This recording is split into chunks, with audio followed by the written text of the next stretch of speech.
The Pendulum by Ray Bradbury. Up and down, back and forth, up and down. First the quick flit skyward, gradually slowing, reaching the pinnacle of the curve, poising a moment, then flashing earthward again, faster and faster at a nauseating speed, reaching the bottom and hurtling aloft on the opposite side. Up and down, back and forth, up and down. How long it had continued this way, Layville didn't know. It might have been millions of years he'd spent sitting here in the massive glass pendulum, watching the world tip one way and another, up and down, dizzily before his eyes until they ached.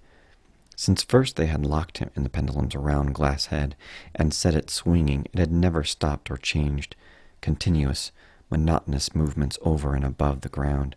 So huge was this pendulum that it shadowed 100 feet or more with every majestic sweep of its gleaming shape, dangling from the metal intestines of the shining machine overhead.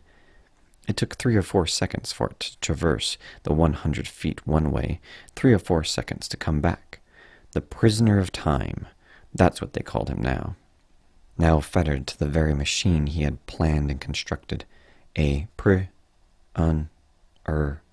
of time, a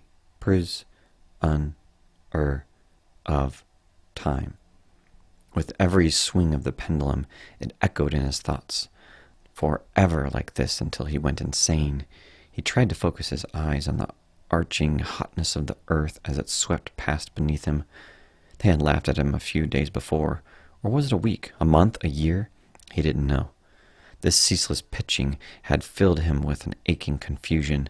They had laughed at him when he said, sometime before all this, he could bridge time gaps and travel into futurity. He had designed a huge machine to warp space, invited 30 of the world's most gifted scientists to help him finish this colossus attempt to scratch the future wall of time. The hour of the accident spun back to him now through misted memory. The display of the time machine to the public. The exact moment when he stood on the platform with the 30 scientists and pulled the main switch. The scientists, all of them, blasted into ashes from wild electric flames. Before the eyes of 2 million witnesses who had come to the laboratory or were tuned in by television at home, he had slain the world's greatest scientists. He recalled the moment of shocked horror that followed.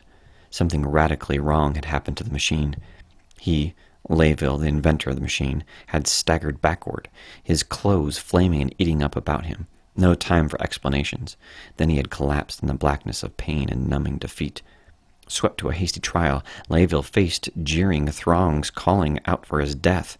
"Destroy the time machine!" they cried. "And destroy this murderer with it!" Murderer. And he had tried to help humanity. This was his reward. One man had leaped onto the tribunal platform at the trial, crying, "No, don't destroy the machine. I have a better plan, a revenge for this man." His finger pointed at Layville, where the inventor sat unshaven and haggard, his eyes failure glazed. "We shall rebuild his machine, take his precious metals, and put up a monument to his slaughtering. We'll put him on exhibition for life within his executing device." The crowd roared approval, like thunder shaking the tribunal hall. Then, pushing hands, days in prison, months. Finally, led forth into the hot sunshine, he was carried in a small rocket car to the center of the city. The shock of what he saw brought him back to reality. They had rebuilt his machine into a towering timepiece with a pendulum. He stumbled forward, urged on by thrusting hands, listening to the roar of the thousands of voices damning him. Into the transport pendulum head they pushed him and clamped it tight with weldings. Then they set the pendulum swinging and stood back. Slowly, very slowly, it rocked back and forth, increasing in speed. Layville had pounded futilely at the glass, screaming. The faces became blurred, were only tearing pink blobs before him. On and on like this. For how long? He hadn't minded it so much at first, that first night. He couldn't sleep, but it was not uncomfortable. The lights of the city were comets with tails and pelted from right to left like foaming fireworks. He hadn't minded it so much at first, that first night. He couldn't sleep, but it was not uncomfortable. The lights of the city were comets with tails that pelted from right to left like foaming fireworks. But as the night wore on, he felt a gnawing in his stomach, That grew worse. He got very sick and vomited. The next day he couldn't eat anything. They never stopped the pendulum, not once. Instead of letting him eat quietly, they slid the food down the stem of the pendulum in a special tube, in little round parcels that plunked at his feet. The first time he attempted eating, he was unsuccessful. It wouldn't stay down. In desperation, he hammered against the cold glass with his fists until they bled, crying hoarsely.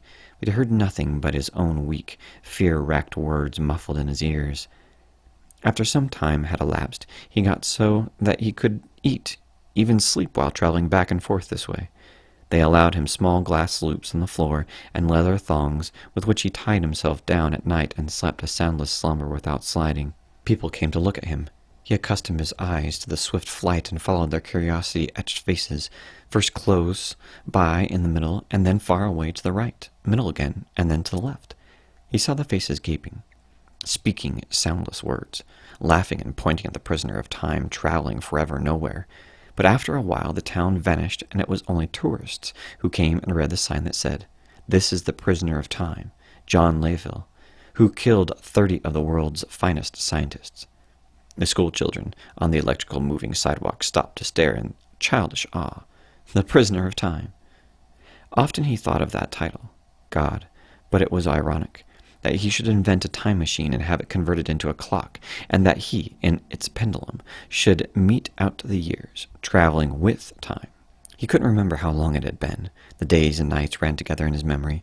His unshaven cheeks had developed a short beard and then ceased growing. How long a time? How long? Once a day they sent down a tube after he ate and vacuumed up the cell, disposing of any wastes. Once in a great while they sent him a book, but that was all. The robots took care of him now. Evidently the humans thought it a waste of time to bother over their prisoner. The robots brought the food, cleaned the pendulum cell, oiled the machinery, worked tirelessly from dawn until the sun crimsoned westward. At this rate, it could keep on for centuries. But one day, as Layeville stared at the city and its people in the blur of ascent and descent, he perceived a swarming darkness that extended in the heavens. The city rocket ships that crossed the sky on pillars of scarlet flame darted helplessly, frightenedly, for shelter. The people ran like water splashed on tiles, screaming soundlessly. Alien creatures fluttered down, great gelatinous masses of black that sucked out the life of all. They clustered thickly over everything, glistened momentarily upon the pendulum and its body above, for the whirling wheels and roaring bowels of the metal creature once a time machine. An hour later they dwindled away over the horizon and never came back. The city was dead. Up and down, Layeville went on his journey to nowhere. In his prison, a strange smile etched on his lips. In a week or more, he knew he would be the only man alive on earth. Elation flamed within him. This was his victory. Where the other men had planned the pendulum as a prison, it had been an asylum against annihilation now. Day after day the robots still came, worked, unabated by the visitation of the black horde. They came every week, brought food, tinkered, checked, oiled, cleaned, up and down, back and forth. The pendulum. 1,000 years must have passed before the sky again showed life over the dead earth. A silvery bolt of space dropped from the clouds, steaming, and hovered over the dead city, where now only a few solitary robots performed their tasks. In the gathering dusk, the lights of the metropolis glimmered on. Other automatons appeared on the rampways like spiders on twisting webs, scurrying about, checking, oiling, working in their crisp, mechanical manner. And the creatures in the alien projectile found the time mechanism, the pendulum swinging up and down, back and forth, up and down. The robots still cared for it, oiled it, tinkering.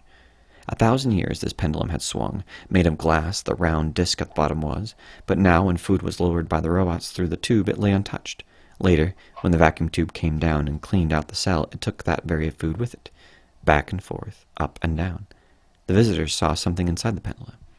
Pressed closely to the glass side of the cell was the face of a whitened skull, a skeleton visage that stared out over the city with empty sockets, and an enigmatical smile wreathing its lipless teeth, back and forth, up and down.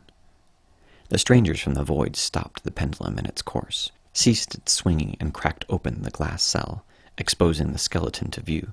And in the gleaming light of the stars, the skull face continued its weird grinning as if it knew that it had conquered something, had conquered time. The prisoner of time, Leoville had indeed traveled along the centuries, and the journey was at an end. Thanks for listening to another Chateau Tales, and remember, be careful out there. You never know what you're going to find.